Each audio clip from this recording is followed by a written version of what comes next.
L'hydroélectricité est née à quelques kilomètres de Grenoble, à Villarbonneau. En 1869, le papetier Aristide Bergès se sert du torrent de la Combe de Lancey. L'eau captée fait tourner une turbine, actionne les défibreurs et coupe le bois pour produire de la pâte à papier.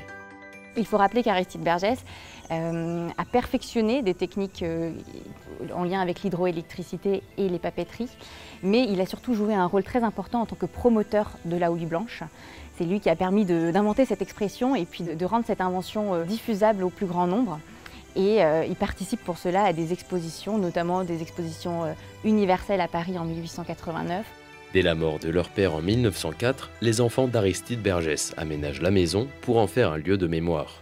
Des turbines, des vannes et autres conduites forcées sont exposées dans le parc et montrent comment les ingénieurs de l'époque ont su canaliser l'eau pour produire une force hydraulique. Sur la terrasse du musée, le muret en briques, l'escalier en croix grecque et les statues italiennes sont autant de témoins d'une époque. Cette terrasse d'inspiration italienne fait partie des aménagements paysagers d'origine de la maison. Vous pouvez y voir les balustrades ornées, ainsi que derrière moi le campanile de cette terrasse et deux sculptures, une de Vénus au bain et l'autre de Pomone, qui sont des copies d'après des originaux présents à Florence.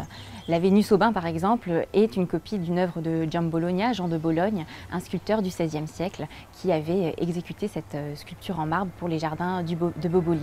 Un peu plus loin, la famille aménage des sentiers entourés de platanes pour se promener à l'ombre, écouter les oiseaux et observer le paysage. Le musée ouvre aujourd'hui son parc à des partenariats. Parmi eux, certains viennent avec leurs pensionnaires un peu particuliers.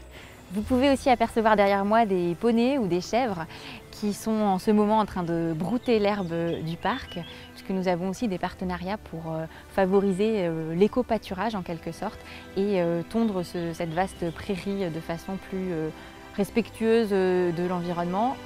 Un autre partenariat est né avec l'école d'architecture de Grenoble.